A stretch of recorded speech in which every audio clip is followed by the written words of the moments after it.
Hello student, आज हम new chapter start कर रहे हैं force and laws of motion. आज के लेक्चर में हम देखेंगे फोर्स के बारे में और उनके इफेक्ट वगैरह देखेंगे।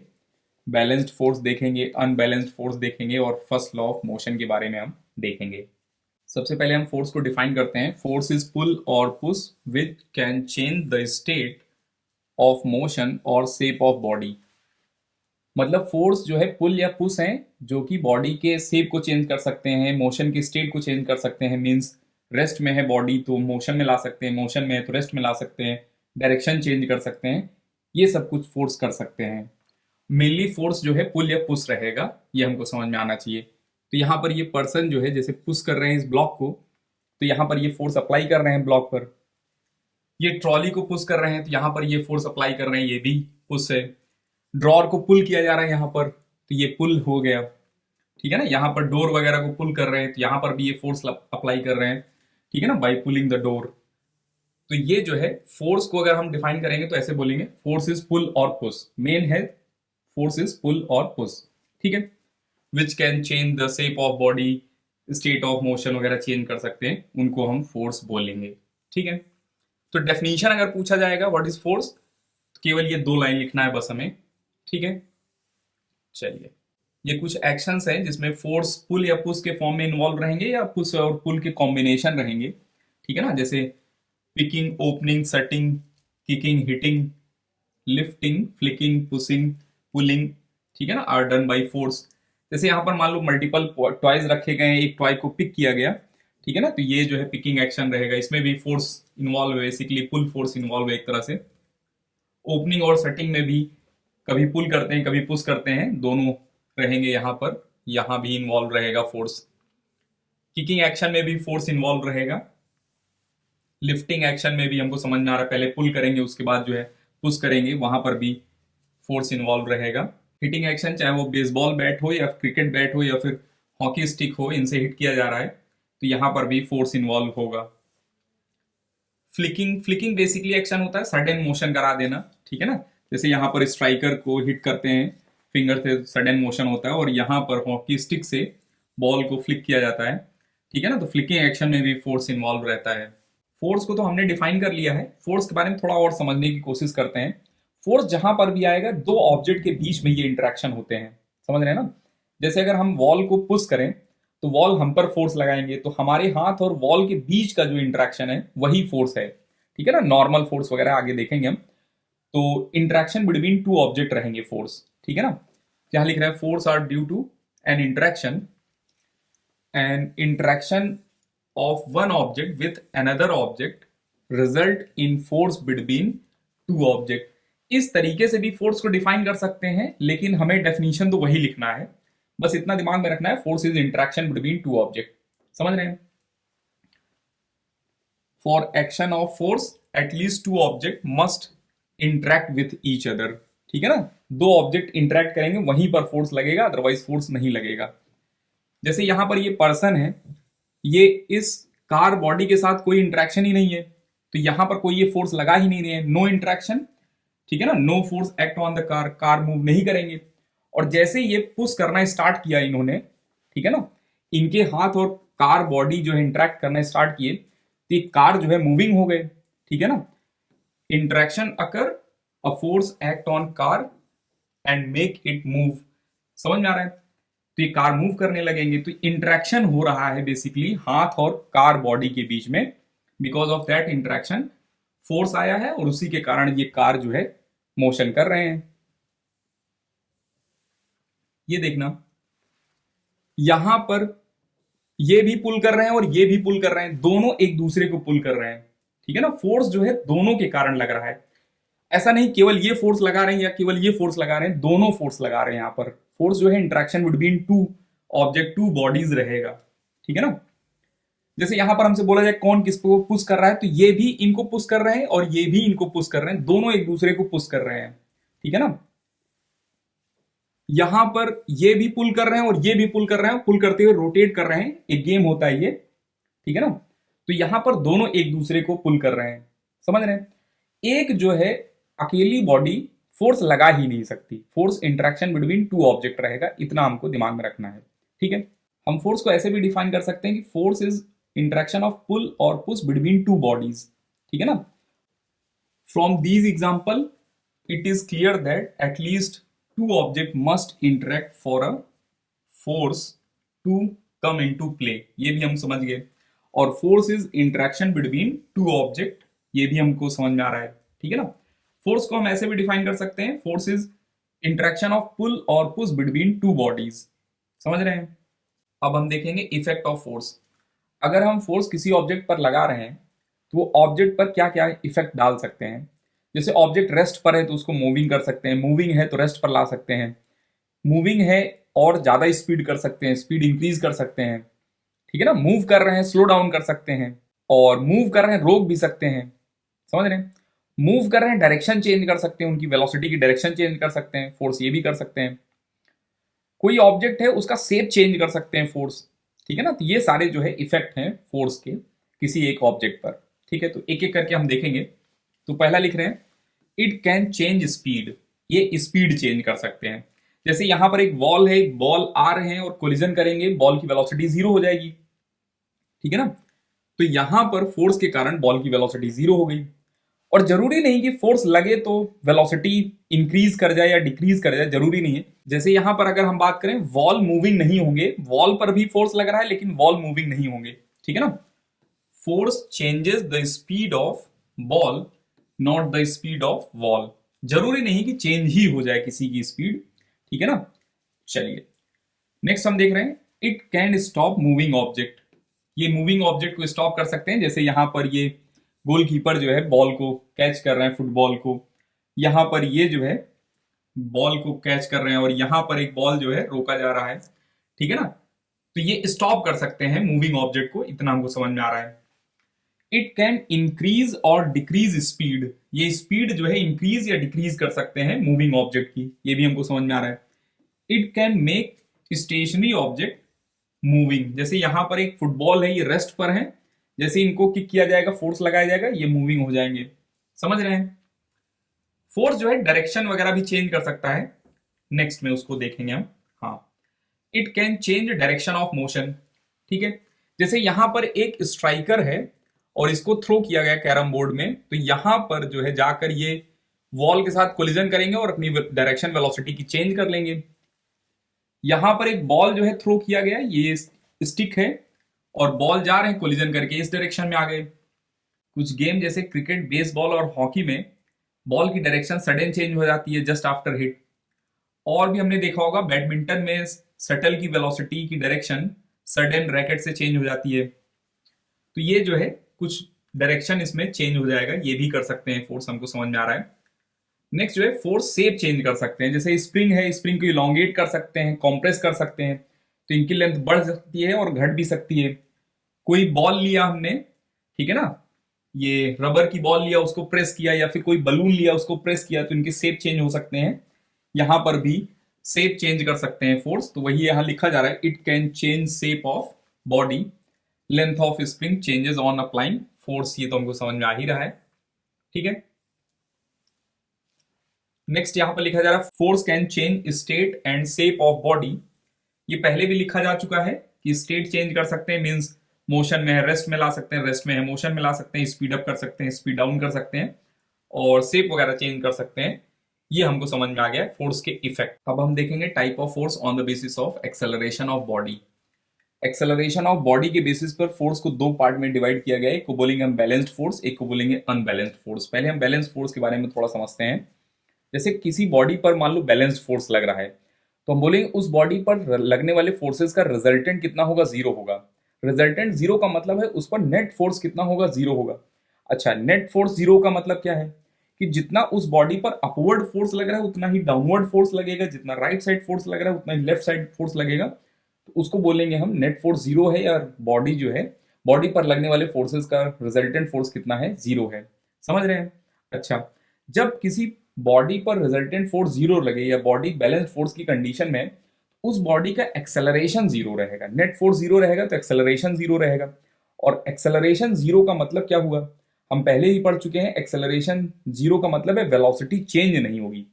इसका मतलब ये हुआ अगर ऑब्जेक्ट रेस्ट पर है पहले से ही, तो वो रेस्ट पर बने रहेंगे हमेशा, जब तक वो बैलेंस्ड फोर्स लगेगा उस ऑब्जेक्ट पर, और अगर बॉडी मोशन में है तो वो कंटिन्यू करेंगे यूनिफॉर्म मोशन, ठीक है ना, स्ट्रेट लाइन में कांस्टेंट स्पीड से मोशन कंटिन्यू करेंगे, यूनिफॉर्म मोशन, ठीक है ना, मींस एक्सेलरेशन जीरो रहेगा, ठीक है ना, बैलेंस फोर्स की कंडीशन में, ठीक है।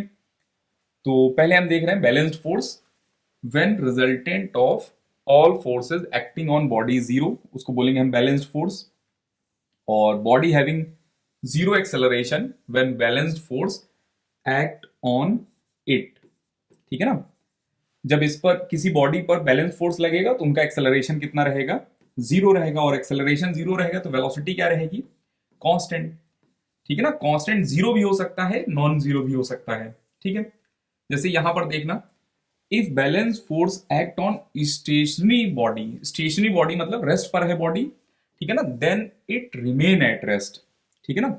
जैसे यहां पर एक ब्लॉक है, टेबल पर रखा गया है, ये रेस्ट पर है, ठीक है ना, इस पर बैलेंस्ड फोर्स लग रहा है, जितना वेट लग रहा होगा इतना, जितना उतना ही ये सरफेस एक नॉर्मल फोर्स लगाते हैं, नॉर्मल रिएक्शन उसको बोलते हैं, नॉर्मल फोर्स अपवर्ड डायरेक्शन में उतना ही फोर्स लगा रहे होंगे, और अपवर्ड फोर्स और डाउनवर्ड फोर्स बैलेंस कर गए होंगे, समझ रहे हैं। तो जब भी बैलेंस फोर्स रहेगा तो वहां पर F upward is equal to F downward रहेगा, F right side is equal to F left side रहेगा, ये भी बैलेंस फोर्स की कंडीशन है, समझ रहे हैं। चलिए नेक्स्ट हम देख रहे हैं कि बैलेंस्ड फोर्स अगर लग रहा है किसी ऑब्जेक्ट पर और बॉडी मोशन में थी पहले, ठीक है ना, और बैलेंस्ड फोर्स लगता रहे उस पर, ठीक है ना, नेट फोर्स जीरो बना रहे, तो बॉडी मोशन में ही रहेंगे, कंटिन्यू करेंगे उसी मोशन को, तो वही यहां लिखा जा रहा है, if balanced force act on moving object, ठीक है ना, मूविंग ऑब्जेक्ट पर अगर बैलेंस फोर्स लग रहा है, then it may continue uniform motion, ठीक है ना, तब ये जो है, देन इट मे कंटिन्यू नहीं रहेगा, मस्ट कंटिन्यू, ठीक है ना, then it continue uniform motion, तब ये यूनिफॉर्म मोशन परफॉर्म करेंगे, ठीक है ना, स्ट्रेट लाइन में चलते जाएंगे जब तक वो बैलेंस फोर्स उस पर लगता रहेगा, समझ रहे हैं। जैसे ये एक गेम होता है कर्लिंग, इस पर आइस सरफेस पर ये एक स्टोन का ऑब्जेक्ट होता है, इसको थ्रो किया जाता है, ऑलमोस्ट फ्रिक्शन जीरो रहता है, स्लाइट अमाउंट में फ्रिक्शन रहता है यहां पर भी, लेकिन मान के चल रहे हैं ऑलमोस्ट फ्रिक्शन जब जीरो रहेगा तो ये कांस्टेंट वेलोसिटी से जिस डायरेक्शन में थ्रो कर देंगे उसी डायरेक्शन में वो चलते जाएंगे, ठीक है ना, वो स्टोन पर्टिकुलर उसी डायरेक्शन में चलते जाएंगे, तो ऑलमोस्ट यूनिफॉर्म मोशन हम बोल सकते हैं।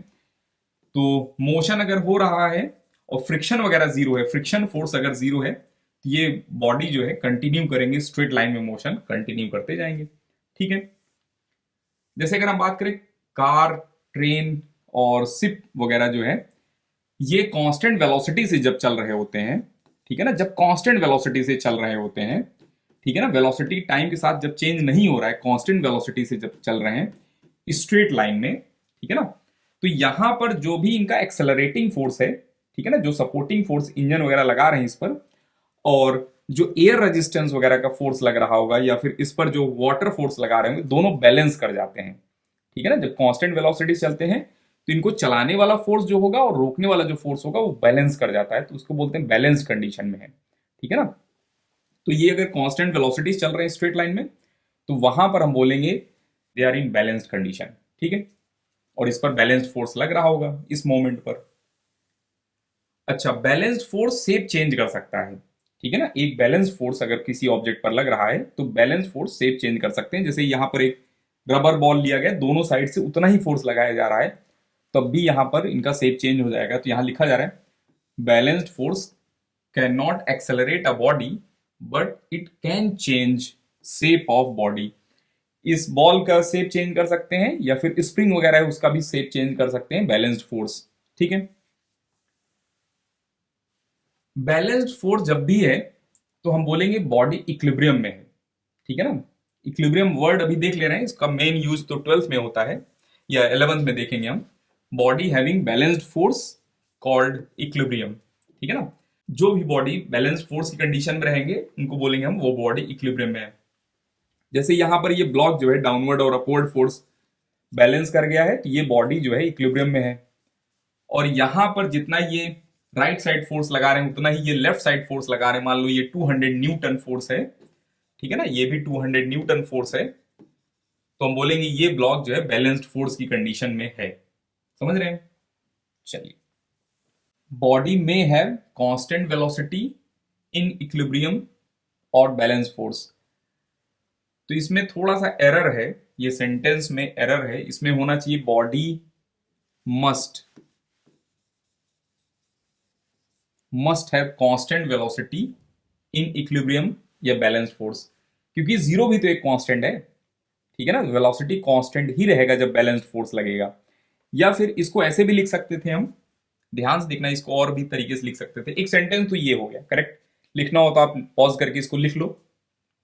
दूसरा हम लिख सकते हैं इसको, बॉडी में हैव नॉन जीरो, ठीक है ना, नॉन जीरो कांस्टेंट वेलोसिटी, में have non zero constant velocity in equilibrium या बैलेंस्ड फोर्स, में हैव नॉन जीरो, तब में भी लिख सकते हैं, ठीक है ना। चलिए, क्योंकि अगर मस्ट का सेंटेंस में भी में लिखा जाता है तो वो रॉन्ग रहता है, ठीक है ना। तो अगर इसको हटा देते हैं, नॉन जीरो वर्ड हटा देते हैं, तो ये सेंटेंस रॉन्ग हो जाएगा। समझ रहे हैं? Next, unbalanced force. Unbalanced force का मतलब है रिजल्टेंट फोर्स कुछ उस बॉडी पर रहेगा। जब भी रिजल्टेंट फोर्स रहेगा तो बॉडी एक्सेलरेट कर जाएगी, ठीक है ना। जैसे इस पेन को हम ड्रॉप कर दें अभी, ठीक है ना, ड्रॉप करेंगे तो because of its weight acceleration due to gravity जो है, जी से ये नीचे गिरने लगेंगे, ठीक है ना। तो ये इन पर जो है अनबैलेंस्ड फोर्स लगेगा। तो यहां लिख रहे हैं when resultant of all forces acting is non zero, ठीक है ना। अनबैलेंस्ड फोर्स एक्सेलरेट्स ऑब्जेक्ट, ये भी कोई डाउट नहीं है, एक्सेलरेट करेंगे, अनबैलेंस फोर्स आया है तो बॉडी के पास एक्सेलरेशन रहेगा। अनबैलेंस फोर्स कैन स्टॉप और मूव अ बॉडी। अगर बॉडी पर अनबैलेंस फोर्स लग रहा है तो बॉडी को स्टॉप कर सकते हैं या फिर मोशन में ला सकते हैं। रेस्ट में है तो मोशन में ला सकते हैं, मोशन में है तो रेस्ट में ला सकते हैं, मोशन में है तो स्पीड अप कर सकते हैं, मोशन में है स्लो डाउन कर सकते हैं, ठीक है ना। और मोशन में है तो डायरेक्शन चेंज कर सकते हैं, ये भी हो सकता है, ठीक है ना। मोशन में है तो डायरेक्शन भी चेंज कर सकते हैं अनबैलेंस्ड फोर्स, ठीक है। ये जो है अनबैलेंस्ड फोर्स जब भी रहेंगे तो बॉडी हैव एक्सेलरेशन, इतना हमको समझ में आना चाहिए। उनके पास नेट फोर्स रहेगा और उनके पास एक्सेलरेशन रहेगा, ठीक है। जैसे यहां पर ये रॉकेट जब लॉन्च किया गया है, ठीक है ना, तो इनके पास कुछ एक्सेलरेशन रहता है अपवर्ड डायरेक्शन में, तो launched rocket have unbalanced force, ठीक है ना। Launched rocket will be in unbalanced force condition, ठीक है। और कोई ऑब्जेक्ट है उसको ड्रॉप किया हमने तो इनका एक्सेलरेशन जो है जी के बराबर होता है डाउनवर्ड डायरेक्शन में, और इस पर भी अनबैलेंस्ड फोर्स लगता है, इनका वेट, ठीक है। रिलीज्ड हीलियम बलून, जब बलून को, हीलियम बलून को रिलीज किया जाता है, जैसे धागे से बांध कर हम कहीं रख दिए हैं, ठीक है ना, उस कंडीशन में तो ये बैलेंस फोर्स है, जितना अपवर्ड फोर्स लग रहा है, ठीक है ना, इसमें बॉयंसी फोर्स ऊपर लगता है और बिकॉज ऑफ हीलियम, और यहां पर इनका कुछ वेट लगेगा, कुछ टेंशन फोर्स वगैरह लगेगा, ठीक है ना। ये सब बैलेंस्ड कंडीशन में रहते हैं। जैसे ही इसको हटा दें अगर हम, ठीक है ना, यहां पर इसको कट कर दें हम, ठीक है, जो ये सपोर्ट है इसको हटा दें, तो ये जो है एक्सेलरेट करते हुए ऊपर जाएंगे, ठीक है ना, एक्सेलरेट करते हुए ऊपर जाएंगे, तब इनके पास जो है अनबैलेंस्ड फोर्स रहेगा अपवर्ड डायरेक्शन में, ठीक है। कार, ट्रेन, शिप, ठीक है ना, विथ स्पीडिंग अप और डाउन, जैसे ये स्पीडिंग अप कर रहे हैं, एक्सेलरेट कर रहे हैं, वेलोसिटी बढ़ा रहे हैं ये तीनों, या फिर ये ब्रेक लगा रहे हैं, ठीक है ना, स्पीडिंग डाउन मोशन में है, उस कंडीशन में, दोनों कंडीशन में ये तीनों जो है, इन तीनों पर अनबैलेंस्ड फोर्स लगेगा, ठीक है ना। स्पीडिंग अप करना है तब भी अनबैलेंस्ड फोर्स लगेगा पॉजिटिव डायरेक्शन में, जिस डायरेक्शन में वो चल रहे हैं, और स्पीडिंग डाउन करना है, स्पीड डिक्रीज करना है, वहां पर भी ब्रेक लगाना पड़ेगा, वो भी अनबैलेंस्ड फोर्स की कंडीशन में रहेंगे। समझ रहे हैं? चलिए, ये गेस करो आप, कोई बॉडी जो है सर्कुलर मोशन कर रहे हैं, ये सैटेलाइट हो सकते हैं या फिर अपना मून हो सकता है, अर्थ के अराउंड जब मोशन कर रहे हैं, ठीक है ना, कांस्टेंट स्पीड से ये मोशन कर रहे हैं, तो ये बैलेंस्ड फोर्स की कंडीशन में है कि अनबैलेंस्ड फोर्स की कंडीशन में है? गेस करो इसको। तो ये दोनों जो है यूनिफॉर्म सर्कुलर मोशन परफॉर्म कर रहे हैं, और uniform circular motion have acceleration toward centre, क्योंकि इनकी वेलोसिटी हर बार चेंज हो रही है, इनकी वेलोसिटी की डायरेक्शन जो है हर बार चेंज हो रहे हैं, वेलोसिटी की डायरेक्शन हर बार चेंज हो रहे हैं, हर मोमेंट पर चेंज हो रहे हैं। तो वेलोसिटी की डायरेक्शन अगर चेंज हो रही है तो body have acceleration, it means body have unbalance force, ठीक है ना। तो दोनों के पास अनबैलेंस्ड फोर्स रहते हैं। जैसे यहां पर अगर हम बात करें तो अर्थ इनका ग्रेविटेशनल फोर्स, अर्थ जो है इन पर ग्रेविटेशनल फोर्स लगाते हैं, यहां पर भी सैटेलाइट पर भी अर्थ जो है ग्रेविटेशनल फोर्स लगाते हैं। Because of that gravitational force ये अनबैलेंस्ड फोर्स की कंडीशन में सर्कुलर मोशन करते रहते हैं, यूनिफॉर्म सर्कुलर मोशन परफॉर्म करते हैं, और इनके पास एक्सेलरेशन रहता है टूवर्ड्स अर्थ जो है सेंटर, जिस डायरेक्शन में फोर्स लग रहा है उसी डायरेक्शन में इनका एक्सेलरेशन रहता है। तो यहां पर अगर हमसे बोला जाए इज देयर बैलेंस्ड और unbalanced force in uniform circular motion, तो इसमें बोलेंगे हम there is unbalanced force in uniform circular motion, ठीक है ना। यूनिफॉर्म सर्कुलर मोशन में अनबैलेंस्ड फोर्स लगेगा, ये हमको समझ में आना चाहिए, ठीक है। अब हम देखेंगे सम कॉमन फोर्सेस, जिसमें हम देखेंगे normal force, friction force, tension force, spring force और ग्रेविटेशन फोर्स वगैरह देखेंगे एक एक करके। तो पहले हम देख रहे हैं नॉर्मल फोर्स।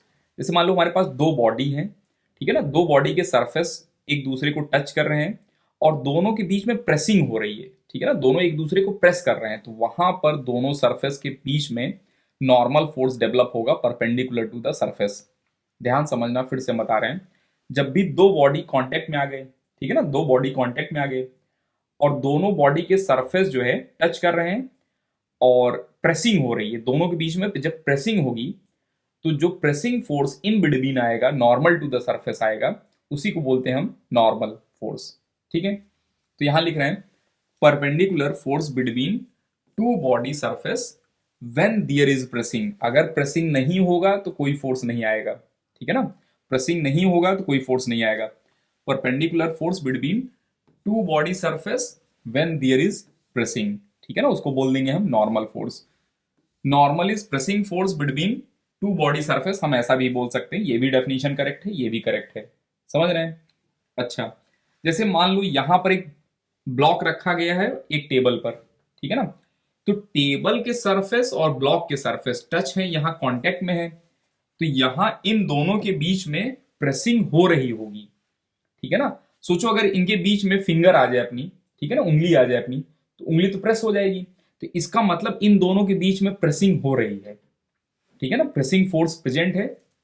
और यहां पर नॉर्मल फोर्स आएगा इन दोनों सरफेसेस के बीच में। अगर हम बात करें इस ब्लॉक पर नॉर्मल अपवर्ड डायरेक्शन में रहेगा और सरफेस पर डाउनवर्ड डायरेक्शन में रहेगा। अब ध्यान सुनना, वैसे तो दोनों जो है एक ही पॉइंट पर लग रहे होंगे, ठीक है ना, सरफेस बिल्कुल सरफेस पर लग रहे होंगे, तो हमें ऐसा बनाना चाहिए डायग्राम की यहां पर ये रहा ऊपर वाले पर और ये रहा नीचे वाले पर, लेकिन ये देखने में दिक्कत होगी, आपको दिखेगा ही नहीं। तो हम यहां पर थोड़ा सा डायग्राम गलत बना रहे हैं, ठीक है ना, हम यहां पर थोड़ा सा डायग्राम गलत बना रहे हैं। ध्यान से देखना हम कैसे बना रहे हैं डायग्राम। हम बनाएंगे कि इस वाले ब्लॉक पर नॉर्मल यहां लग रहा है और इस वाले सरफेस पर यहां लग रहा है नॉर्मल। एक्चुअल में वो सरफेस पर ही लग रहे हैं, लेकिन सरफेस पर बना देंगे आपको दिखेगा ही नहीं, ठीक है ना। तो बुक्स वगैरह में यहां लिखा हुआ मिलेगा, ठीक है ना, यहां लिखा हुआ मिलेगा, लेकिन ये पता ही नहीं चल रहा है कि ये फोर्स इस पर लगा रहे हैं, बॉटम वाले सरफेस पर लगा रहे हैं, टेबल सरफेस पर या ब्लॉक के सरफेस पर, पता ही नहीं चलेगा हमें। तो इस वजह से हम ये वाला नोटेशन यूज कर रहे हैं। लेकिन आपके दिमाग में ये चीज होनी चाहिए कि नॉर्मल फोर्स जस्ट सरफेस पर ही लगता है, सरफेस के परपेंडिकुलर, ठीक है ना, at the point of contact perpendicular to the surface, ठीक है। जब प्रेसिंग होगी वहां पर नॉर्मल आएंगे। अच्छा, एक्चुअल में क्या हो रहा है कि हर पॉइंट पर, बॉडी के हर एक पॉइंट पर जो है अपवर्ड डायरेक्शन में छोटे छोटे छोटे छोटे नॉर्मल लग रहे होंगे, हर एक पॉइंट पर, हर एक पॉइंट पर। और इस वाले सरफेस पर भी, टेबल सरफेस पर भी हर एक पॉइंट पर नॉर्मल डाउनवर्ड डायरेक्शन में छोटे छोटे छोटे छोटे नॉर्मल लग रहे होंगे, समझ रहे हैं। चलिए, तो ये हमको समझ में आ गया कि ये प्रेसिंग फोर्स है, दो बॉडी सरफेस के बीच में आएंगे, परपेंडिकुलर टू द सरफेस रहते हैं, ये तीन चीजें हमें समझ में आ गई हैं, ठीक है। चलिए, और डायरेक्शन के लिए हमने क्या बताया, डायरेक्शन कैसे बताएंगे।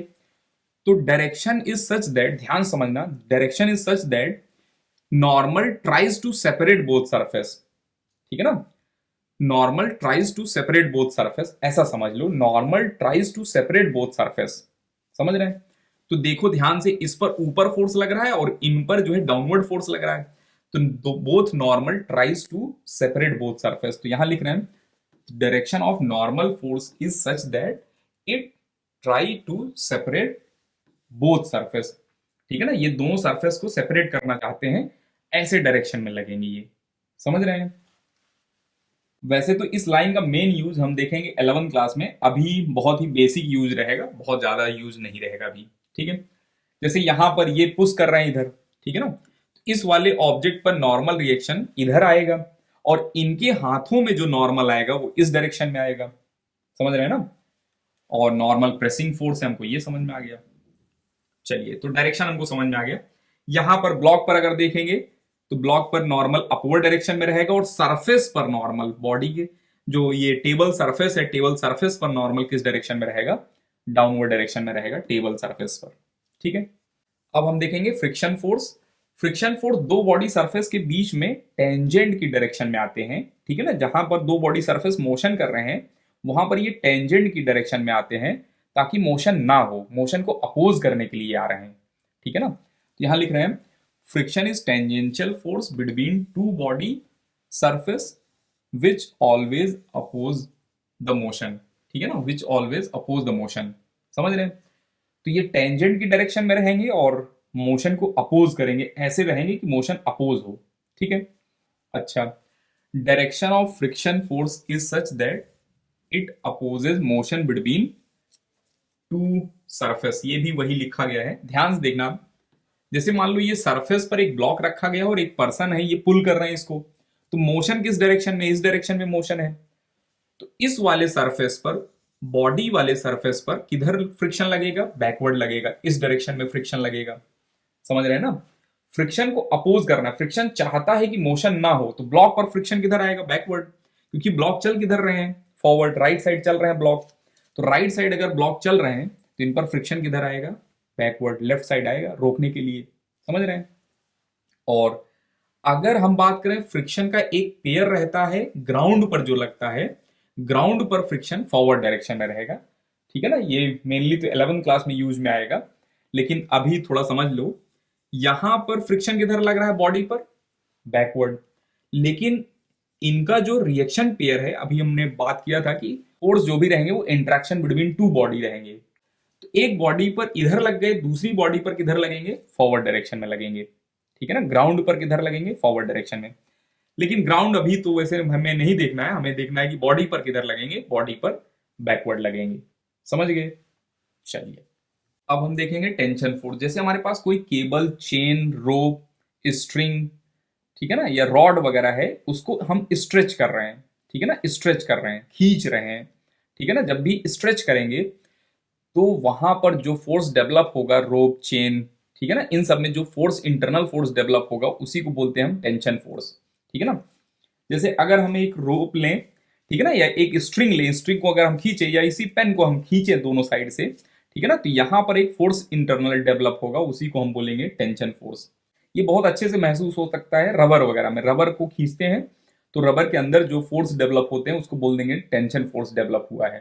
समझ रहे हैं? तो यहां लिख रहे हैं tension is force which arises in rope, cable, rod, chain, ठीक है ना, स्ट्रिंग, ड्यू टू स्ट्रेच। ठीक है ना, स्ट्रेच के कारण ये अराइज हुए हैं। जैसे यहां देखना, ये ग्रीन कलर की स्ट्रिंग है और यहां पर एक ब्लॉक लगाया गया है। इस ब्लॉक के कारण यहां पर स्ट्रेच डेवलप हुआ होगा। ठीक है ना, तो यहां पर जो स्ट्रेच डेवलप हुआ होगा उसी के कारण यहां टेंशन आया होगा। समझ रहे हैं? अब बात है टेंशन की डायरेक्शन क्या रहेगा। ठीक है ना, इस ब्लॉक को टेंशन किधर खींच रहे हैं, या फिर इस ऊपर वाले जो रूफ है इसको टेंशन किधर खींच रहे हैं, अगर हमसे पूछा जाए तो ध्यान से देखना। जब भी हमें टेंशन फोर्स की डायरेक्शन बतानी हो, केयरफुल होकर सुनना, जब भी हमें टेंशन फोर्स की डायरेक्शन बतानी हो किसी स्ट्रिंग में, तो हम बोलेंगे cut the string and try to join both part. Cut the string and try to join both part. ठीक है, जैसे यहां पर स्ट्रिंग को कट कर दिया हमने, ठीक है ना, तो स्ट्रिंग को कट करेंगे तो ये पार्ट आ गया और ये पार्ट आ गया। ठीक है ना, तो अब जो है हमें टेंशन की डायरेक्शन बताना है, तो यहां पर टेंशन किधर रहेगा? डाउनवर्ड डायरेक्शन में रहेगा। यहां टेंशन किधर रहेगा? अपवर्ड डायरेक्शन में रहेगा। Try to join both part. समझ रहे हैं ना? तो ऊपर वाले पार्ट पर टेंशन डाउनवर्ड डायरेक्शन में रहेगा और इस ब्लॉक वाले पार्ट पर टेंशन किधर रहेगा? अपवर्ड डायरेक्शन में रहेगा। ठीक है, यहां लिख रहे हैं for the direction of tension cut the string and try to join both part.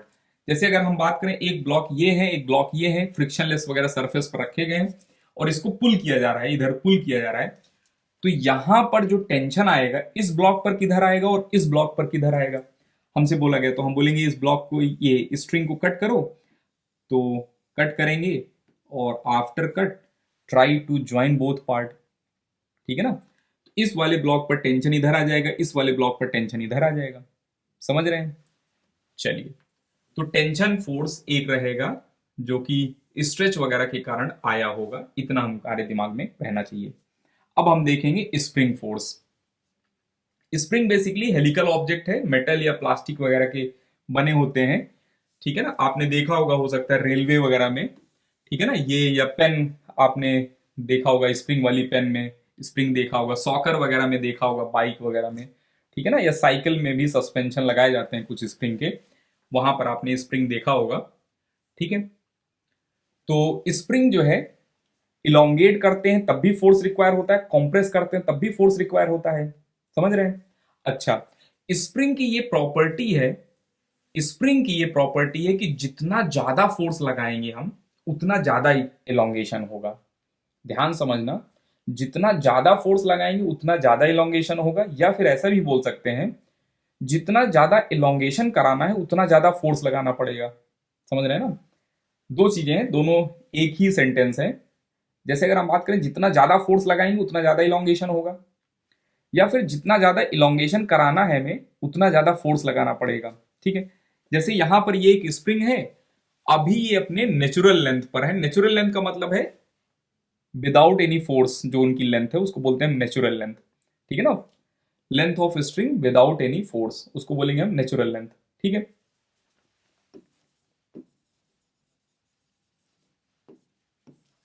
Natural length को हम जनरली एल नॉट से लिखते हैं। अभी मान लो इनकी लेंथ एल नॉट है, ठीक है ना, अब इसको हमें इलोंगेट करना है एक्स अमाउंट। तो यहां पर जब हमने एम के जी लगाया तो इनका इलोंगेशन अगर एक्स हुआ है, तो यहां पर अगर हम 2m का ब्लॉक लगा देंगे तो इनका इलोंगेशन डबल हो जाएगा। अगर हम 3m का ब्लॉक लगा दें तो इनका इलोंगेशन 3x हो जाएगा। 4m का ब्लॉक लगाएंगे तो इलोंगेशन 4x हो जाएगा। समझ रहे हैं? ये स्प्रिंग की स्पेशल प्रॉपर्टी है। समझ रहे हैं ना, ये स्प्रिंग की स्पेशल प्रॉपर्टी है। ठीक है, तो इसी को हम एक लॉ के फॉर्म में लिख रहे हैं, हुक्स लॉ। हुक्स एक साइंटिस्ट थे, उन्होंने दिया था। ठीक है ना, तो पॉज करके पहले इसको लिख लो, ये डायग्राम, ये तो नहीं, पहले आप ये लिख लो, स्प्रिंग फोर्स। ठीक है ना, हेडिंग लिखकर, spring is helical object made up of metal और स्प्रिंग।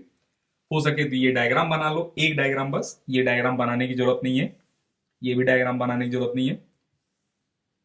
हो सके तो ये डायग्राम बना लो, लेकिन ये डायग्राम कैसे बनाएंगे आप? ऐसे बनाना, ये रहे स्प्रिंग, इनकी ये नेचुरल लेंथ है एल नॉट, और अब हमने क्या किया, इस स्प्रिंग पर एक ब्लॉक लगाया, तो इस स्प्रिंग का इलोंगेशन कितना हो गया, एक्स अमाउंट। और हमने जब यहां पर 2m का ब्लॉक लगाया, जब हमने 2m का ब्लॉक लगाया तब यहां पर इलोंगेशन कितना हुआ, ध्यान देखना, इलोंगेशन कितना हुआ, 2x हो गया। ठीक है ना, तो ये डायग्राम आप बना सकते हैं, और ये डायग्राम बन गया होगा तो उसके बाद ये लिख लेना, L not natural length, length of spring without any force, natural length इसको बोलते हैं। अब हम देख रहे हैं हुक्स लॉ। ठीक है ना, ध्यान से समझना, हुक्स लॉ बहुत सिंपल है वैसे तो। हुक्स लॉ कहता है कि जितना ज्यादा इलोंगेशन कराएंगे उतना ज्यादा फोर्स नीडेड होगा, जितना ज्यादा इलोंगेशन कराएंगे उतना ज्यादा फोर्स नीडेड होगा। ठीक है ना, तो यहां पर मान लो हमने नेचुरल लेंथ से, ये नेचुरल लेंथ था इनका, नेचुरल लेंथ से एक्स अमाउंट इनको इलोंगेट कराया। ठीक है ना, तो कितना फोर्स हमें लगाना पड़ेगा, एक्सटर्नल फोर्स कितना लगाना पड़ेगा, एक्सटर्नल फोर्स जो रहेगा, external force directly proportional to elongation रहेगा। और एक्सटर्नल फोर्स अगर ध्यान देखें तो ये प्रोपोर्शनल साइन हटाएंगे तो यहाँ प्रोपोर्शनलिटी कांस्टेंट एक के आ जाता है, ये अलग अलग स्प्रिंग के लिए अलग अलग रहते हैं, इसको बोलते हैं स्प्रिंग कांस्टेंट। ठीक है, और ध्यान से देखना, इस पर्टिकुलर मोमेंट पर एक्सटर्नल फोर्स तो हमने इधर लगाया, ठीक है ना, खींच रहे हैं हम इसको, लेकिन स्प्रिंग अपना फोर्स इधर लगा रहे हैं, स्प्रिंग जो है इधर फोर्स लगा रहे हैं, ठीक है ना, क्योंकि हम इसको जब इधर खींच के रख रहे हैं तो स्प्रिंग भी तो खींच रहे हैं, तभी तो हम उसको उसके अपोज में फोर्स लगा रहे हैं। तो हमारा फोर्स इधर है, स्प्रिंग का फोर्स इधर है। तो स्प्रिंग फोर्स अगर हमसे पूछा जाए कितना है, तो हम बोलेंगे हमारे फोर्स का अपोजिट, हमारा फोर्स ये है पॉजिटिव डायरेक्शन में, स्प्रिंग फोर्स क्या रहेगा माइनस डायरेक्शन में, ठीक है। और एक्स क्या है, इलोंगेशन या कॉम्प्रेशन है, और के क्या है, स्प्रिंग कांस्टेंट। अब ध्यान समझना, अगर हम कॉम्प्रेस किए होते तो कॉम्प्रेस करेंगे तो एक्स हो जाएगा नेगेटिव, ध्यान समझना, कॉम्प्रेस करेंगे तो एक्स हो जाएगा नेगेटिव, और अगर एक्स नेगेटिव हुआ तो हमारा फोर्स किधर हो जाएगा नेगेटिव, बिल्कुल हम नेगेटिव डायरेक्शन में यहां फोर्स लगा रहे हैं, ठीक है ना। जब इसको कॉम्प्रेस करेंगे तो नेगेटिव डायरेक्शन में हम फोर्स लगाएंगे, और जब हम इसको कॉम्प्रेस करके रखेंगे यहां पर, तो हम इधर फोर्स लगा रहे हैं लेकिन स्प्रिंग इधर फोर्स लगा रहा होगा। जब हम इसको कॉम्प्रेस करके यहां पर रख रहे हैं, कॉम्प्रेस करके यहां पर रख रहे हैं, तो स्प्रिंग इधर फोर्स लगा रहा होगा। तो ये नेगेटिव और ये नेगेटिव मिलके पॉजिटिव बना देंगे तो स्प्रिंग पॉजिटिव डायरेक्शन में फोर्स लगाएंगे, समझ रहे हैं ना। यहां पर स्प्रिंग फोर्स इधर रहेगा और जो एक्सटर्नल फोर्स हमारा फोर्स है वो इस डायरेक्शन में रहेगा, ठीक है। चलिए, ये वैसे तो 11th क्लास में बहुत अच्छे से हमें जरूरत पड़ेगी, अभी केवल बेसिक बेसिक समझ लो कि स्प्रिंग फोर्स होता है minus k x, where k is spring constant, ठीक है, एक्स इज इलोंगेशन या कॉम्प्रेशन, ठीक है। चलिए, तो इसे आप पॉज करके लिख लो। फोर्स नीडेड टू एक्सपेंड और compress a spring is proportional to change in length of spring. इसी को बोलते हैं हुक्स लॉ। याद करने की अभी उतनी जरूरत नहीं है, ठीक है ना, 11th क्लास में हम इसको याद करेंगे। लिख लो लेकिन, और ये लिख लो, ये लिख लिया है तो इसको फिर से लिखने की जरूरत नहीं है। अब ये लिख लेना, एक्स इलोंगेशन या कॉम्प्रेशन है और के जो है स्प्रिंग कांस्टेंट है, ठीक है। चलिए,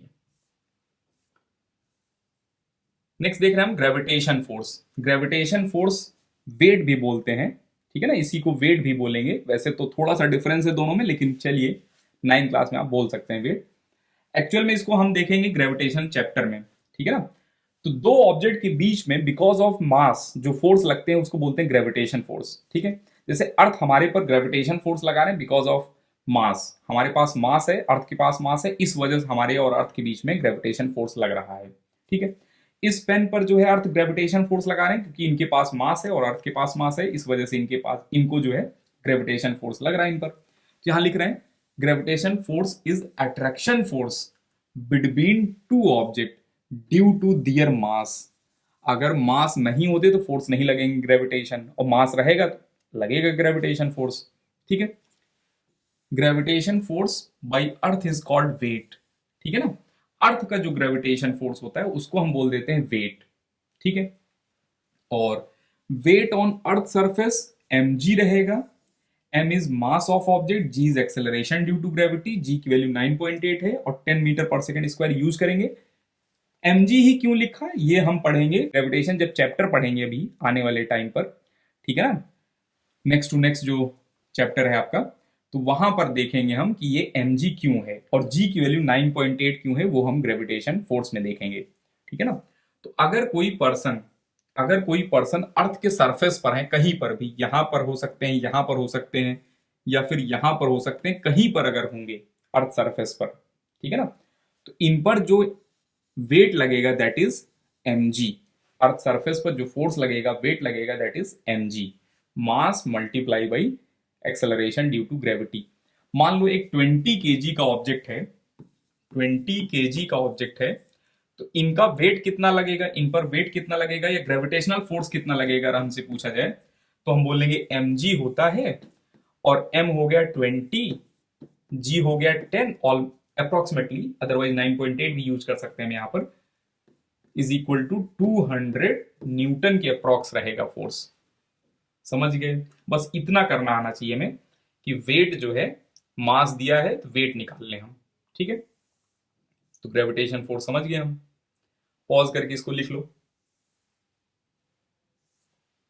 चलिए, एक टर्म देख रहे हैं free body diagram. 9th class में वैसे बहुत ज़्यादा जरूरत तो नहीं है हमें फ्री बॉडी डायग्राम की, लेकिन एक बेसिक देख रहे हैं हम, मेनली 11th में देखेंगे हम। यहाँ पर बेसिकली एक बॉडी का आइसोलेटेड डायग्राम बनाया जाता है, ठीक है ना। एक बॉडी है, बहुत सारी बॉडी उसके साथ में है कहीं कहीं, लेकिन हम क्या कर रहे हैं, इस बॉडी की स्टडी करने के लिए, फोर्सेस की स्टडी करने के लिए इस बॉडी का एक अलग आइसोलेटेड डायग्राम बनाया हमने, ठीक है ना। अलग आइसोलेटेड डायग्राम बनाया, आइसोलेटेड मीन्स अलग होता है, आइसोलेटेड डायग्राम बनाया, और इस पर जितने भी एक्सटर्नल फोर्स लग रहे हैं वो लगा दिए हमने, ठीक है ना। इस बॉडी पर जो जो एक्सटर्नल फोर्स लग रहे थे, ठीक है ना, सराउंडिंग जो इस पर फोर्स लगा रहे थे वो फोर्स लगा देंगे, तो बोल देंगे हम एफबीडी, फ्री बॉडी डायग्राम है उस बॉडी का, ठीक है। यहां लिख रहे हैं simple diagram of body having only external, ठीक है ना, फोर्स एक्टिंग ऑन बॉडी। जैसे अगर हमसे बोला जाए इस ब्लॉक का एफबीडी बनाओ, ठीक है ना, तो इस ब्लॉक पर एक्सटर्नल कौन कौन से फोर्स लग रहे हैं बताओ। इस बॉडी पर एक्सटर्नल कौन कौन से फोर्स लग रहे हैं। इस बॉडी पर एक्सटर्नल फोर्स लगेगा, एक इसका वेट mg, ठीक है। दूसरा एक्सटर्नल फोर्स लगेगा नॉर्मल रिएक्शन, ठीक है ना, नॉर्मल रिएक्शन अपवर्ड डायरेक्शन में, normal reaction by the surface on the body, external force, ठीक है ना, ऑन बॉडी। समझ रहे हैं ना, ऑन बॉडी, बाई बॉडी की बात नहीं हो रही है कि आप लगे ये नॉर्मल बनाने, यहां पर इसकी बात नहीं हो रही है। ऑन बॉडी, जिस बॉडी का एफबीडी बना रहे हैं उस बॉडी पर लगने वाले फोर्सेस को बनाएंगे हम। समझ रहे हैं, इसको लिख लो पॉज करके। Find normal force and friction force acting on following 5 kg block. तो ये 5 kg का ब्लॉक है, मान लो दिया गया है, तो यहां का नॉर्मल फोर्स बताना है। तो इस ब्लॉक का एफबीडी बना रहे हैं, ध्यान से देखना, इस ब्लॉक का एफबीडी बना रहे हैं, एफबीडी मतलब आइसोलेटेड डायग्राम बना रहे हैं हम, ठीक है ना। तो एक फोर्स लग रहा है mg, ठीक है ना, mg कितना लगेगा, मास इंटू g, तो मास कितना है 5, g कितना है 10, ये हो गया 50 न्यूटन। एक फोर्स लगेगा यहां पर नॉर्मल रिएक्शन, और हमें पता है ये बैलेंस्ड फोर्स है। बैलेंस्ड फोर्स का मतलब होता है F up is equal to F down. तो अपवर्ड कितना है नॉर्मल, डाउनवर्ड कितना है 50, तो आ गया 50 न्यूटन। नॉर्मल फोर्स की वैल्यू कितनी हो जाएगी 50 न्यूटन। समझ गए, चलिए ये देखना है question, find normal force N1 and N2। तो हमें यहां पर N1 बताना है, यहां पर N2 बताना है, ठीक है ना। तो हम एक काम करते हैं, दोनों का एफबीडी बनाते हैं। ध्यान देखना, ऊपर वाले ब्लॉक का एफबीडी बना रहे हैं यहां पर, तो ऊपर वाले ब्लॉक पर कौन सा फोर्स लगेगा, एक इसका mg लगेगा, एक नॉर्मल लगेंगे। तो mg लगेगा 50 न्यूटन, mg। नॉर्मल बताओ N2, N2 इस वाले ब्लॉक पर किधर लगेगा और इस वाले ब्लॉक पर किधर लगेगा। Normal is such that it tries to separate both surface. तो N2 ऊपर वाले पर ऊपर लगेंगे और नीचे वाले पर नीचे लगेंगे। तो हमें कौन सा बनाना है, ऊपर वाला बनाना है बस। अब बोलोगे N2 ये वाला क्यों नहीं बनाया, तो ये वाला जो N2 है ये 10 kg पर लग रहा है। 10 kg का जब एफईडी बनाएंगे तो उसमें ये यूज में आएगा। समझ रहे हैं। अब जो है नीचे वाले का ब्लॉक का एफईडी बना रहे हैं, ध्यान देखना, इनका एक फोर्स लगेगा mg। mg कितना लगेगा, ध्यान देखना, mg कितना लगेगा, mass into acceleration due to gravity 100 newton. यहां का जो नॉर्मल है, यहां का जो नॉर्मल है, ठीक है ना, ऊपर वाले सरफेस का जो नॉर्मल है वो डाउनवर्ड डायरेक्शन में लगेगा। तो चाहे आप ऐसे बना दें ये भी करेक्ट है, और चाहे तो आप ऐसे बना दें ये भी करेक्ट है, ठीक है ना, क्योंकि दोनों डाउनवर्ड ही इंडिकेट कर रहे हैं। तो ये हो गया N2, और यहां जो नॉर्मल लगेगा, यहां जो नॉर्मल लगेगा, यहां जो नॉर्मल लगेगा, हमें कौन सा चाहिए, इस M1 वाले ब्लॉक पर। तो N1 वाले ब्लॉक पर किधर लगेगा नॉर्मल, ये ऊपर लगेगा। ये M1 वाले ब्लॉक पर नॉर्मल N1 किधर लगेगा, ऊपर लगेगा। तो ध्यान से देखना, इनमें केवल एक ही फोर्स है जो अननोन है, ये नोन है। इसमें दो अननोन है। अगर हम इनके बजाय, इनको बैलेंस करने के बजाय इनको बैलेंस करना स्टार्ट कर दिए कि downward is equal to upward, ध्यान देखना, डाउनवर्ड कौन सा है, N2 है, डाउनवर्ड कौन सा है, 100 है, इज इक्वल टू अपवर्ड, ठीक है ना। अपवर्ड कितना है, N1। तो फंस जाएंगे, यहां दोनों अननोन है, हमें पता ही नहीं है दोनों की वैल्यू। तो हम जो है इनको बैलेंस करेंगे पहले। तो हम बोलेंगे up is equal to down. यहां से हमें पता चल गया N2 की वैल्यू कितनी है, 50। अब N2 की वैल्यू यहां 50 रख दो, तो जैसे ही 50 रखेंगे तो N1 की वैल्यू कितना मिल जाएगा हमें, 150 न्यूटन, ठीक है ना। ये मिल गया हमें 150 न्यूटन। क्लियर है। चलिए पॉज करके इसको लिख लो, फिर आगे चलते हैं। अब देखना ध्यान से, यहां टेंशन फोर्स बताना है कि यहां टेंशन फोर्स कितना होगा। तो हम बोलेंगे cut the string, try to join both part. ऊपर वाले पर इधर लगेगा और नीचे वाले पर इधर लगेगा। तो इस ब्लॉक पर टेंशन किधर लग रहा है, अपवर्ड डायरेक्शन में, ठीक है। इस ब्लॉक का एफवीडी बना रहे हैं, इस ब्लॉक का एफवीडी बनाएंगे। तो यहां पर टेंशन कितना है नहीं पता, टी मान लो।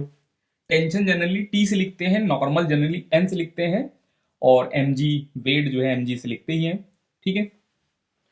और वेट इनका लगेगा 50 न्यूटन mg। तो हम बोल सकते हैं T is equal to upward force is equal to downward force से T is equal to 50 newton. समझ गए। चलिए नेक्स्ट ये क्वेश्चन देखना, find tension force in each string. दो स्ट्रिंग इस बार हैं। पॉज करके पहले क्वेश्चन लिख लो आप।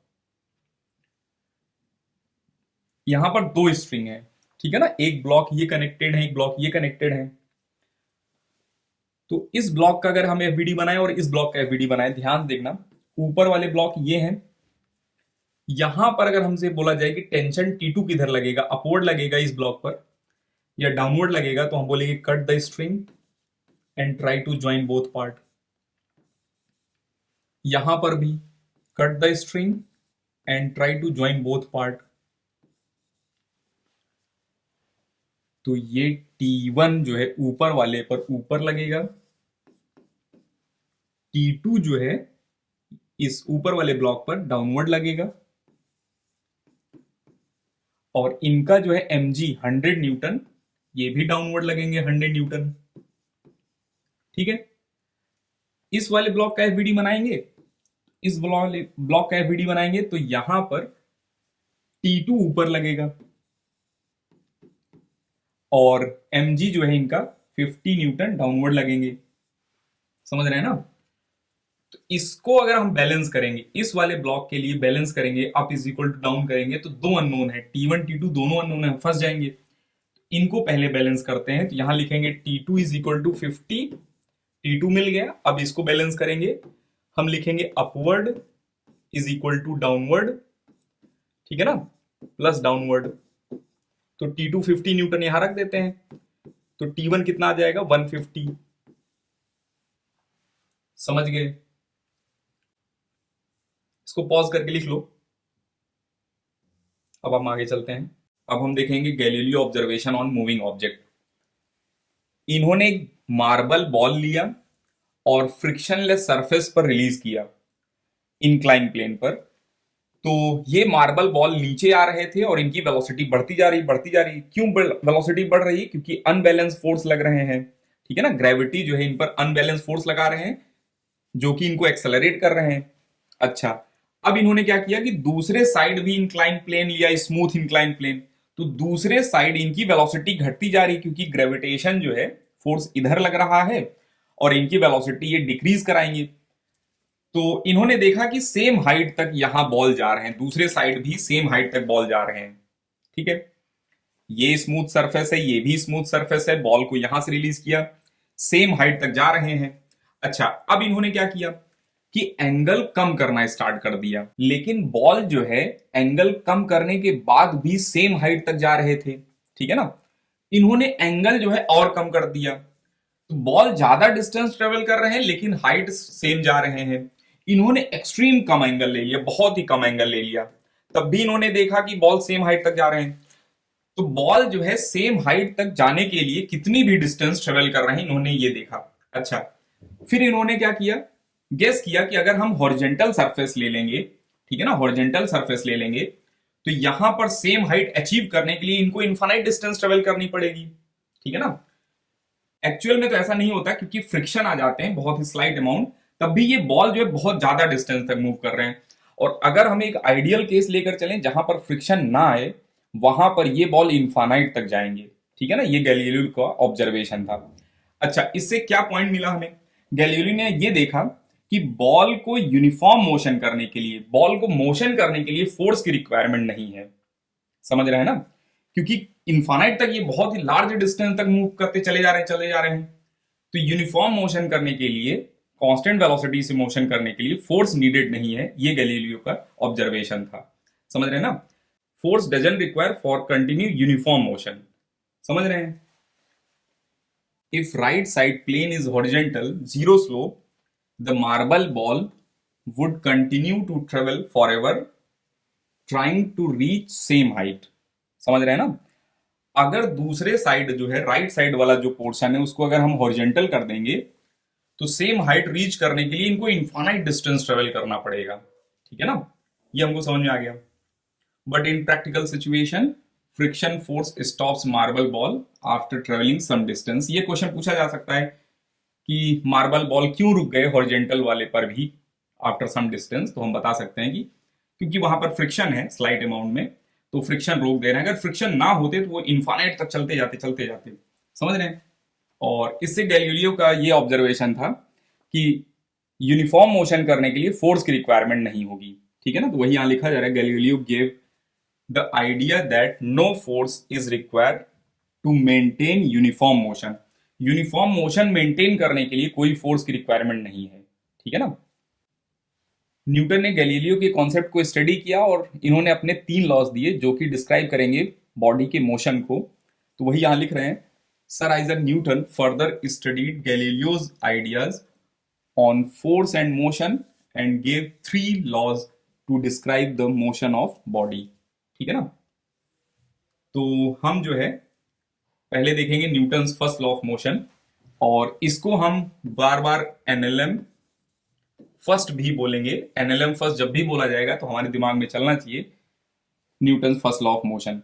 Newton first law of motion में न्यूटन ने बताया कि अगर एक बॉडी रेस्ट पर है, ठीक है ना, जिस पर बैलेंस फोर्स लग रहा है, रेस्ट पर है, तो रेस्ट पर रहना चाहते हैं जब तक कि कोई फोर्स ना लगे। अगर कोई बॉडी मोशन में है तो वो कंटिन्यू करेंगे यूनिफॉर्म मोशन जब तक कोई फोर्स ना लगे, ठीक है ना। तो जब भी अनबैलेंस फोर्स लगेगा तभी मोशन डिस्टर्ब होगा, अदरवाइज मोशन रिमेन अनचेंज रहेगा। न्यूटन का ये कहना था कि कोई अगर बॉडी है उस पर बैलेंस्ड फोर्स लग रहा है, balanced force means net force zero, resultant force zero लग रहा है, तो वो बॉडी रेस्ट पर है तो रेस्ट पर बने रहेंगे, ठीक है ना, जब तक कि कोई फोर्स ना लगे। और मोशन में है तो कंटिन्यू करेंगे uniform motion in straight line, ठीक है ना, जब तक कि कोई फोर्स ना लगे। तो वही यहां लिख रहे हैं, a body remain in state of rest और uniform motion in straight line unless an unbalanced force act on it. जब तक कि कोई अनबैलेंस फोर्स ना लग जाए तब तक ये रेस्ट पर बने रहेंगे, ठीक है ना। अगर रेस्ट पर हैं और मोशन कर रहे हैं तो यूनिफॉर्म मोशन करते रहेंगे स्ट्रेट लाइन में, ठीक है ना, जब तक कि कोई एक्सटर्नल फोर्स ना लगे। हम ऐसे भी बोल सकते हैं, all object resist a change in their state of motion, ठीक है ना। मतलब ऑब्जेक्ट अगर रेस्ट पर है तो रेस्ट पर बना रहना चाहता है, रजिस्ट कर रहा है, चेंज को रजिस्ट करेगा, ठीक है ना। अगर हमें चेंज करना है तो फोर्स वगैरह लगाना पड़ेगा। बिना फोर्स के ऑब्जेक्ट जो है रेस्ट पर रहना चाह रहे हैं, रजिस्ट कर रहे हैं अपने स्टेट को चेंज होने से, ठीक है ना। ऑब्जेक्ट चाहते हैं कि उनका स्टेट मेंटेन रहे, जो भी स्टेट है वो, चाहे रेस्ट का स्टेट है तो रेस्ट में मेंटेन रहे, और मोशन का स्टेट है तो मोशन जो है मेंटेन रहे। समझ रहे हैं। Inertia is natural tendency of an object to resist a change in their state of motion or of rest। Inertia basically body की नेचुरल टेंडेंसी है कि वो अपना स्टेट मेंटेन करें, ठीक है ना। इनर्सिया का हिंदी होता है जड़त्व। वो अपना स्टेट जो है मेंटेन करना चाहते हैं। अगर वो रेस्ट पर है तो रेस्ट पर रहना चाहते हैं, और मोशन में है तो मोशन में रहना चाहते हैं। इस प्रॉपर्टी को, बॉडी की इस प्रॉपर्टी को इनर्सिया बोलते हैं। समझ रहे हैं ना। तो first law of motion basically inertia ही बता रहा है। फर्स्ट लॉ ऑफ मोशन भी यही बोल रहा है, अगर बॉडी पर नेट फोर्स जीरो लग रहा है, बैलेंस फोर्स लग रहा है, तो वो अपना स्टेट मेंटेन करेंगे। रेस्ट पर है तो रेस्ट पर बने रहेंगे, मोशन में है तो मोशन में बने रहेंगे। यही इनर्सिया भी बोल रहा है। ठीक है ना। इनर्शिया भी यही प्रॉपर्टी है बॉडी की, कि बॉडी जो रेस्ट पर है वो रेस्ट पर रहना चाहते हैं, और जो मोशन में कंटिन्यू करना चाहते हैं, अपना स्टेट चेंज नहीं करना चाहते हैं। ठीक है ना, यही इनर्शिया प्रॉपर्टी है। तो इनर्शिया और laws of motion basically same है। कभी कभी बोलते हैं फर्स्ट लॉ को ही बोलते हैं लॉ ऑफ इनर्शिया भी बोलते हैं फर्स्ट लॉ को। वही first law is also known as law of inertia because it tells that a body does not change its state of rest or motion, ठीक है ना, on its own. This property is called inertia. ठीक है, जो property inertia की है, ठीक है ना, वही फर्स्ट लॉ ऑफ मोशन भी बोल रहे हैं। इस वजह से ये first law of motion law of inertia भी कहे जाते हैं। ये क्वेश्चन आता है आपके स्कूल में, तो इसको लिख लेना। ठीक है ना, तो पहले तो ये लिख लो पॉज करके, और ये लिख लेना क्वेश्चन आंसर के फॉर्म में ही। अब हम देखेंगे फर्स्ट लॉ ऑफ मोशन के कुछ रियल एग्जांपल। जैसे मान लो एक कार है, और कार या बस में ये पैसेंजर मूव कर रहे हैं, ड्राइवर मूव कर रहे हैं, और सडन ब्रेक लगाया गया। तो सडन ब्रेक लगाने के पहले, जस्ट पहले, कार के पास भी इनर्शिया ऑफ मोशन था, इस बॉडी के पास भी इनर्शिया ऑफ मोशन था। और जब ब्रेक अप्लाई किया गया तो कार पर फ्रिक्शन फोर्स लगा, जिनके कारण उनकी वेलोसिटी डिक्रीज करने लगी।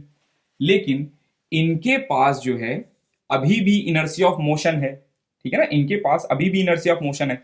इस इनर्शिया ऑफ मोशन से ये फॉरवर्ड डायरेक्शन में थ्रोन हो जाते हैं। ठीक है ना, फॉरवर्ड डायरेक्शन में ये चले जाएंगे इस इनर्शिया ऑफ मोशन के कारण। तो वही यहां लिख रहे हैं, passenger thrown forward when a bus stop suddenly, this is due to inertia of motion. इतना भी लिख देंगे, काम बन जाएगा हमारा। ठीक है ना, when the moving bus stops suddenly, lower part of body come to rest. ठीक है ना, lower part of body come to rest because of this friction. यहां पर जो फ्रिक्शन लगेगा सीट और ये लोअर पार्ट ऑफ बॉडी के बीच में, इसके कारण ये रेस्ट पर आ जाएंगे। ठीक है, while the upper part of body tends to maintain uniform motion and hence passenger are thrown forward. अगर हम ये दो लाइन लिख देंगे एग्जाम में, तब भी हमारा काम बन जाएगा। अगर 1 मार्क्स का क्वेश्चन आ रहा है, ठीक है ना, 2 मार्क्स का आ रहा है, तो आप 2-3 लाइन आपको लिखना पड़ेगा। ठीक है, और कुछ और भी एग्जाम्पल हैं। जैसे अगर हम बात करें, कार या बस का सडन जब एक्सेलरेशन होता है तो हम पीछे की डायरेक्शन में जाते हैं। ठीक है ना, मान लो हम कार या बस में बैठे हैं और सडन एक्सेलरेट किया कार ने, तो हम पीछे की ओर धक्का लगता है हमें। ठीक है ना, थ्रोन बैकवर्ड के केस में रहते हैं हम। क्यों ऐसा होता है?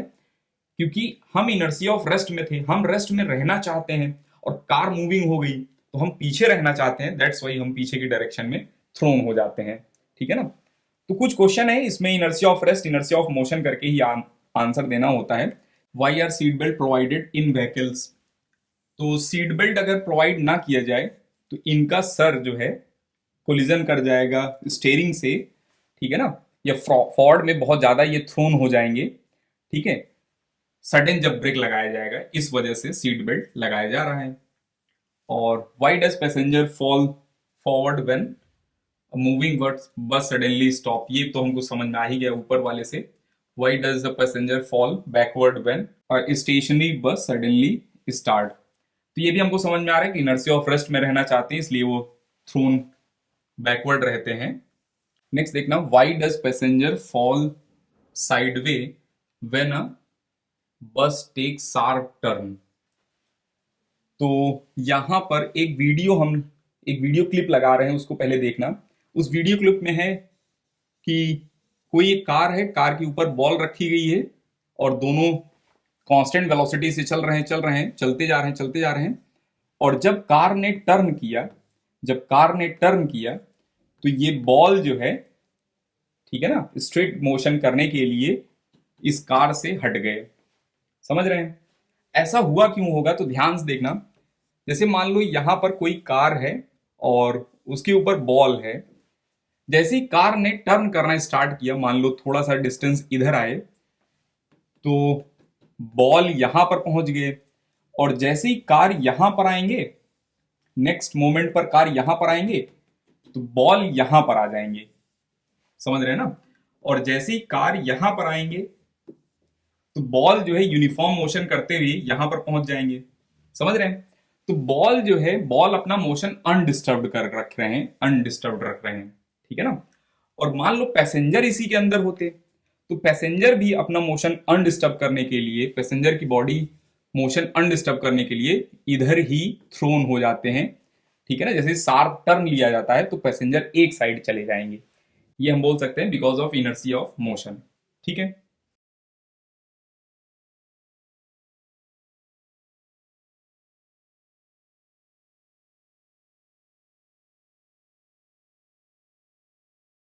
नेक्स्ट देखना है, यहां पर कैरम बोर्ड है और यहां स्ट्राइकर जो है हिट किया जा रहा है, और यहां पर कॉइन की एक पाइल है।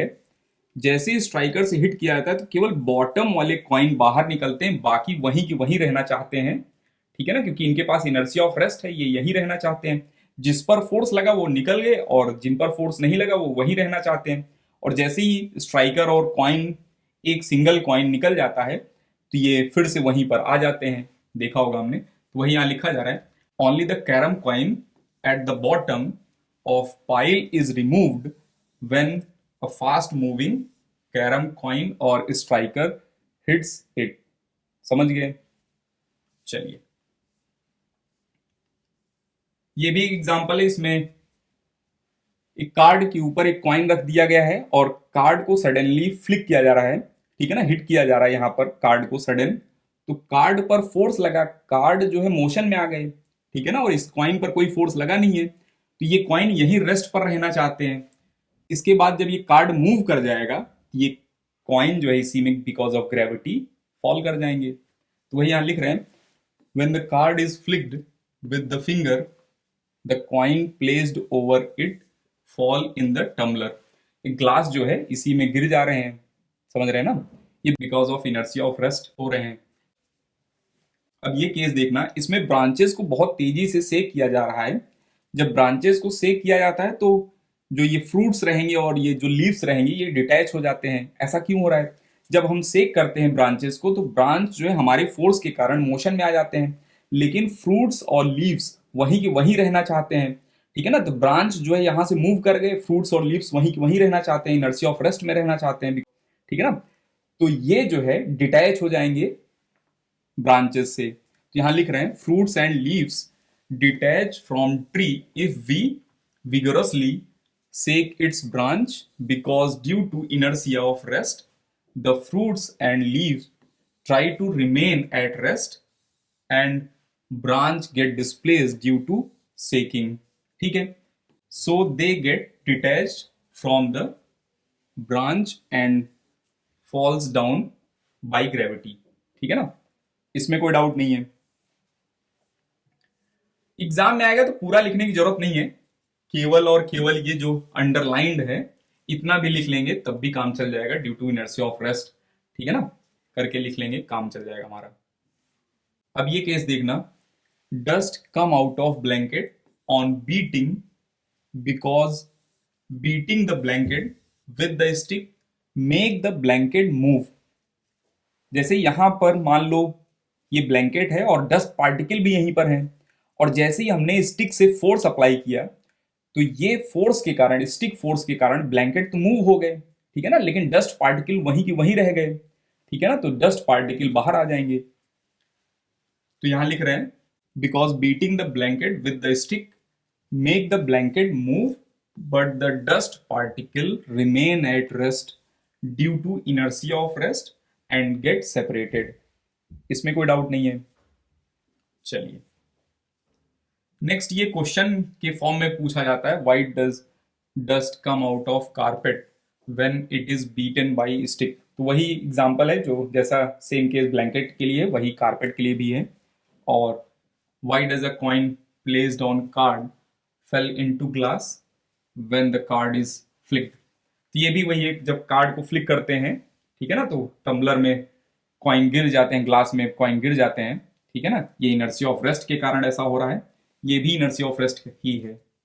अब हम देखेंगे mass and inertia. Inertia basically body की वो प्रॉपर्टी जिसके कारण वो चेंज को रजिस्ट करते हैं, ठीक है ना। वो रेस्ट में है तो रेस्ट में रहना चाहते हैं, उसको बोलते हैं इनर्सी ऑफ रेस्ट।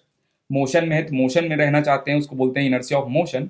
और एक इनर्सी ऑफ डायरेक्शन भी होता है कि वो अपनी डायरेक्शन भी मेंटेन करना चाहते हैं जो भी मूविंग ऑब्जेक्ट होंगे, समझ रहे हैं ना। तो तो यहाँ लिखा जा रहा है body on its own does not change it's state of rest और यूनिफॉर्म मोशन, ठीक है ना। तो बॉडी अपना स्टेट ऑफ रेस्ट या यूनिफॉर्म मोशन चेंज नहीं करना चाहते हैं, इसी प्रॉपर्टी को इनर्शिया बोलते हैं। तो यहाँ इनर्शिया को डिफाइन कर रहे हैं, inertia is natural tendency of an object to resist a change in state of motion और रेस्ट, ठीक है ना।